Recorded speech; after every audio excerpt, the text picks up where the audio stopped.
Hello po, isang magandang araw po sa ating lahat and kumusta po kayo? Welcome po sa channel po natin. And sa lahat po ng mga baguhan dyan na Taurus, no? This is the third series po ng ating tawas ngayong taon na to, 2026. And kung baguhan po kayo, tawagin po ninyo akong Ate Mel. This is my way of tawas, no? Ito yung pamamaraan ko kung saan tinitingnan ko kung na paano po kayo. So, Taurus, so since na ito po'y tawas, so be with me, join me, sabayan niyo po ako sa dasal. And ang gagamitin mo nating dasal is Latin po ng I believe in God. Sundan po natin ng Our Father. And diretso po tayo sa Jesus Nazareno.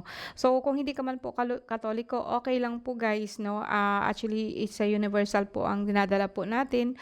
And ang intention po natin sa ating dasal is alisin po kung ano man po ang mga kumakapit po natin na mga negative energy sa ating katawan kung sakasakali, no? So let's begin. Sa lahat po ng dito, be reminded po na ang Taurus, hindi lahat po may sakit, no? And if ever po may nararamdaman kayo, baguhan kayo, na pwede po kayong manood po doon sa previous po natin na series po. Like say for example, kung ikaw po ay Taurus, balikan, marami na po akong uploaded po niyan na series po, no, last year.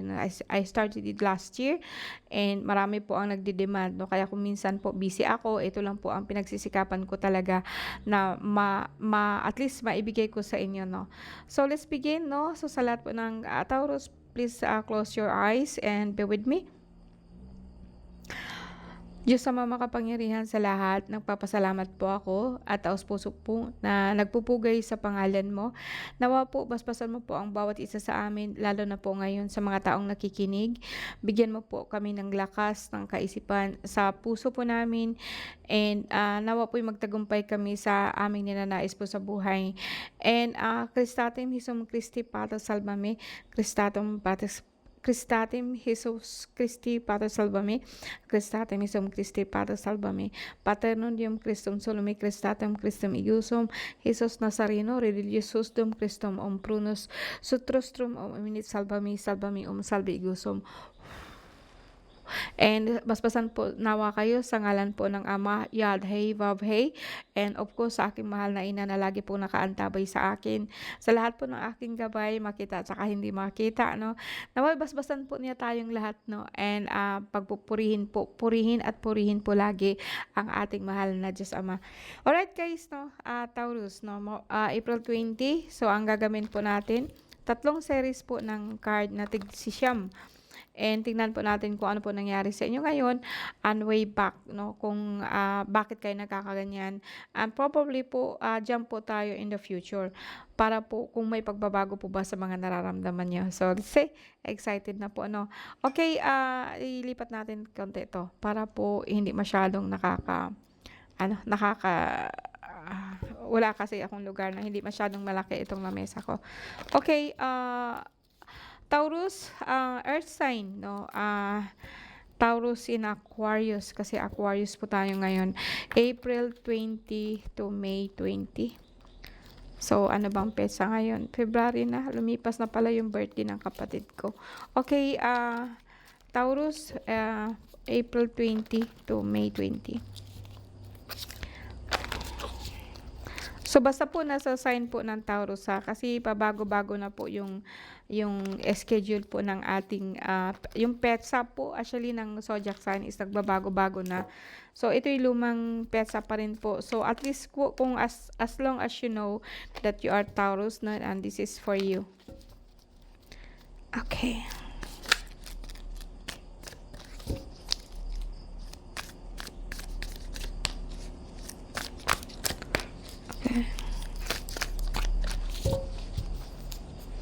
Taurus, April 20.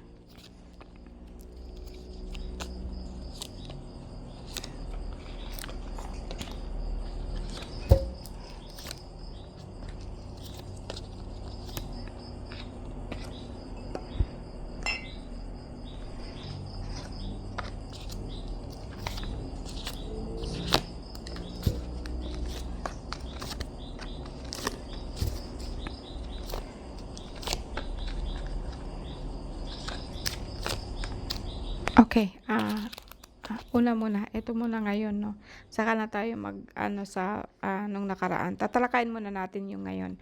Okay guys, the center of your card is Four of, Wands, and Four of Wands is, ano po, Four of Arrows 'no, pero Four of Wands po ito sa White Rider deck, and ito po'y nagsisimbolo po siya na like, masakit po yung balikat niyo 'no, balikat niyo, paa na para pong, nahihirapan po kayong gumalaw, o sabihin po natin na meron po kayong frozen shoulder 'no. So, Taurus po 'no.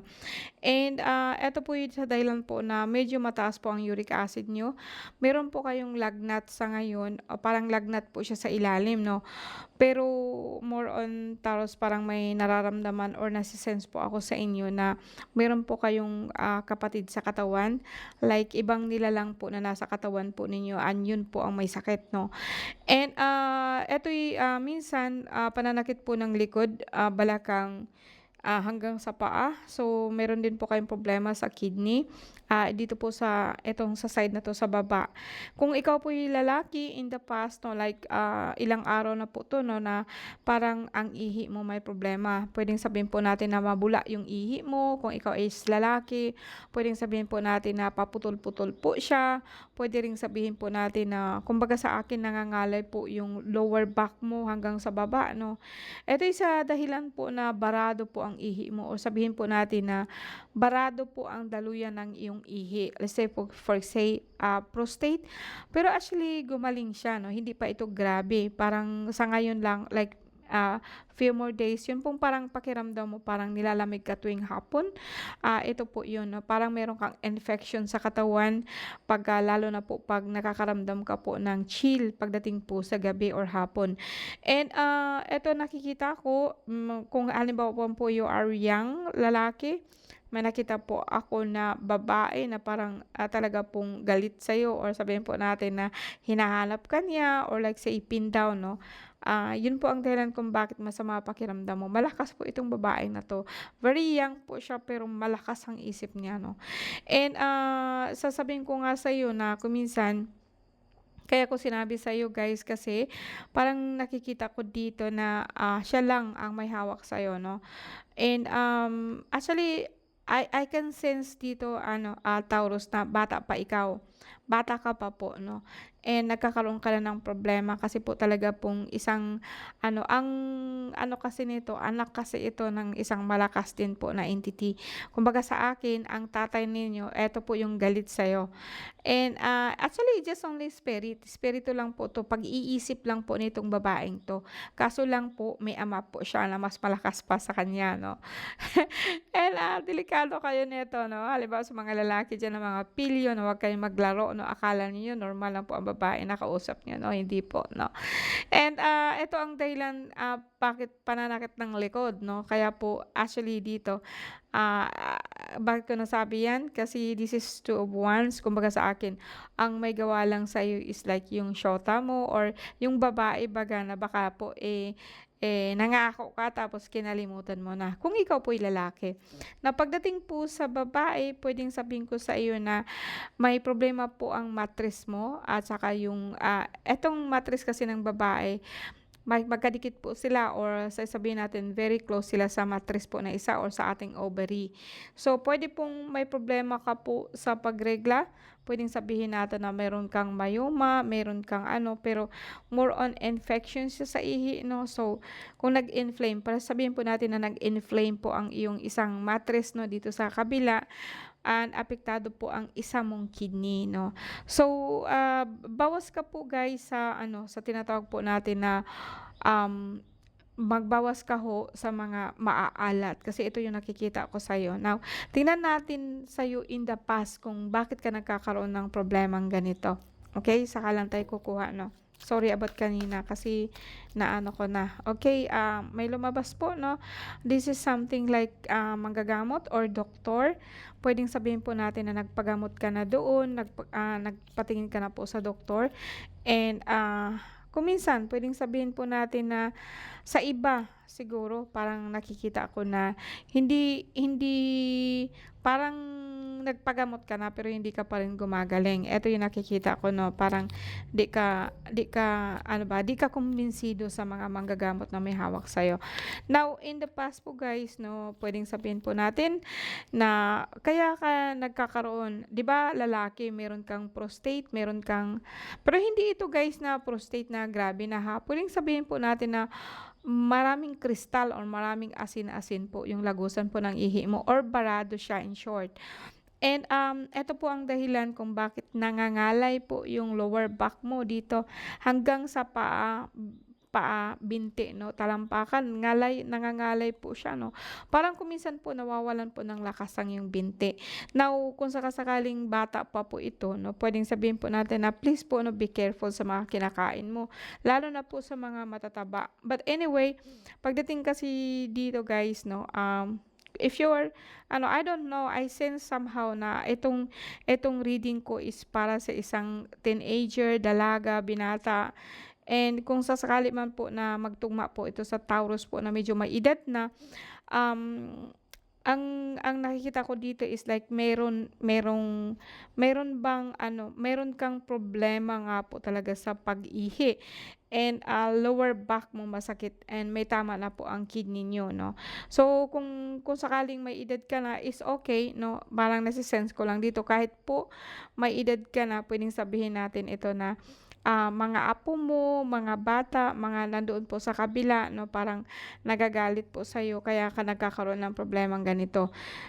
Like ano po, basta mga mahal lang sa buhay 'no, hindi ko talaga sinasabing ginawan ka nila ng masama or something 'no, parang yung bagang, um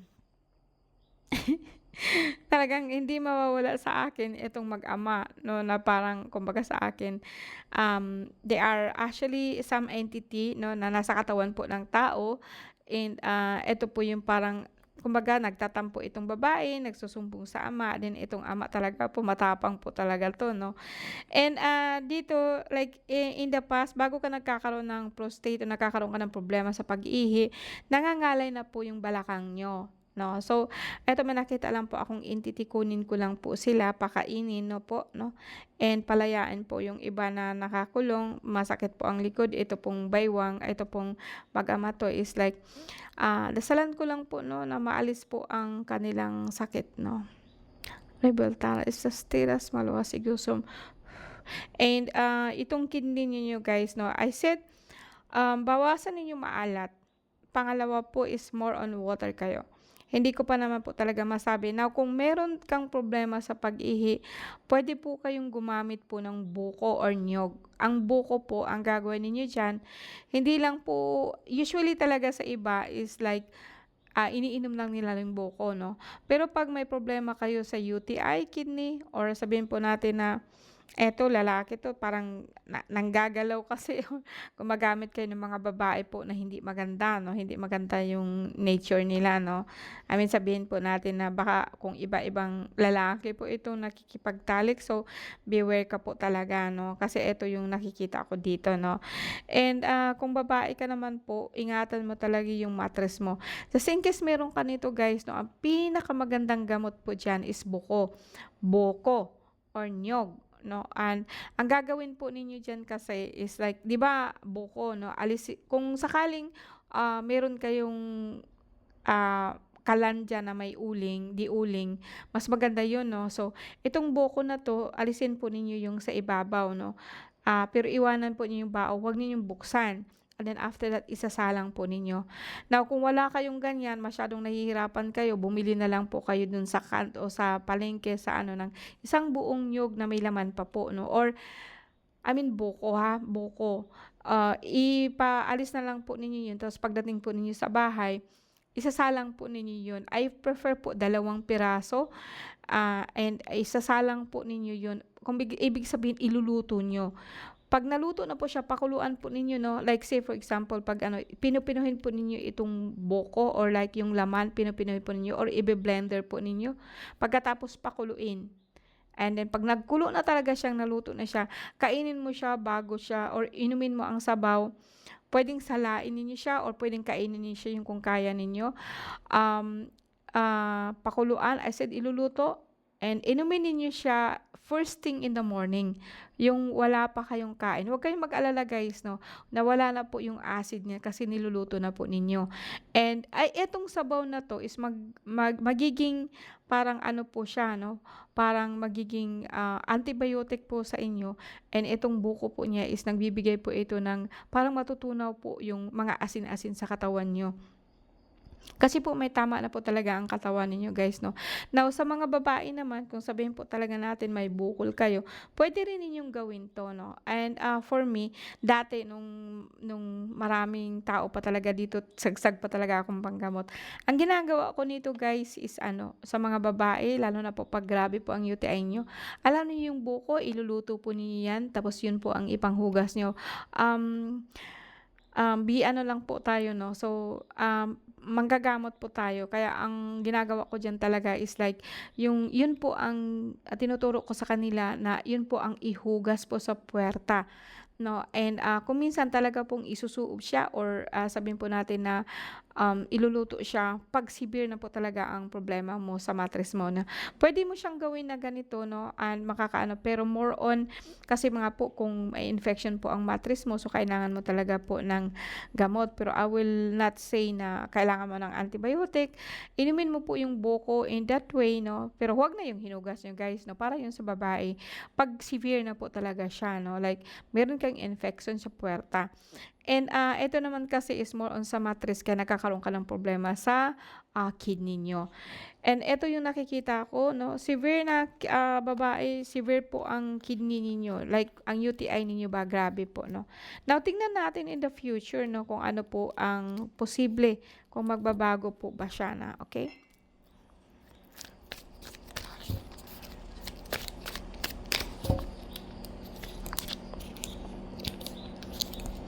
Mhm. Okay guys 'no, sa in the future parang nakita ko dito na trabaho, okey na po. Parang magiging okey din kayo kahit papaano. Tapusin natin ang siyam. Okay. Now, let's say sabihin po natin 'no, guys sa lahat po ng Taurus diyan 'no, yung sinabi ko sa'yo kanina na may, kapatid kayo sa katawan and, eto po 'pag hindi po kayo nag-ingat mauwi po siya sa, magkakaroon kayo ng komplikasyon sa dugo. So, like parang tataas po ang sugar ninyo, diabetes niyo. Pero actually wala talaga akong nakikitang problema sa atay or something like parang ang tumitira lang or nasasaktan kayo yung mga kapatid po sa katawan niyo. And, sila po ang may tama kaya po ang pananakit po ng likod 'no, grabe po 'no, gusto po nilang umalis, gusto po nilang makaalis po sa katawan niyo. And, kung 'yan na po ang kaso, case to case po tayo 'no, puwede pong sabihin natin na tawag po kayo sa akin po 'no, kasi alam kong hindi lahat ng manggagawa nakakagawa nito. Pero sa akin makikita ko kung sino ang kapatid niyo na nangangailangan ng tulong, gustong umalis, and gusto pong makalabas po sa katawan niyo. Kaya po talaga pong parang may naririnig kayo na ano, minsan ano po, huni po ng ibon, minsan po talagang parang may kalaskas po dito sa noo niyo. And, eto kasi parang may nakikita ko pamilya lang talaga guys 'no.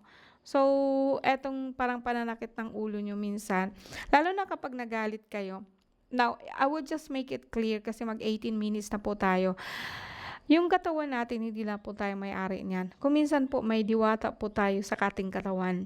I mean sa iyo ang nakita ko kasi diwata sa katawan mo na gusto pong makaalis. And, lalo po ikaw kapagka nagagalit ka and, nasasaktan po sila. I will not say na may ibang taong gumagawa sa'yo, ikaw lang po 'to, kasi pamilya lang po 'to 'no.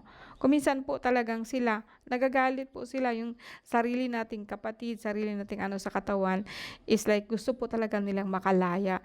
Dahil po talaga pong ikaw 'pag nag-iisip ka kasi 'no, Taurus 'no, ang Taurus po is more on elemental po sila 'no, kasi they are part of the earth means itself. So, ito yung nakikita ko na parang nahihirapan ka guys, pero actually kapatid mo lang or, unang ano ko sa kanina yung card is like parang ganun yun lang po ang nakikita ko. So, it's not really grabe, mayroong outside, mayroong boyfriend na iba, mayroong girlfriend na iba or sa labas po. Pero ito po talaga is just like ikaw lang po 'to.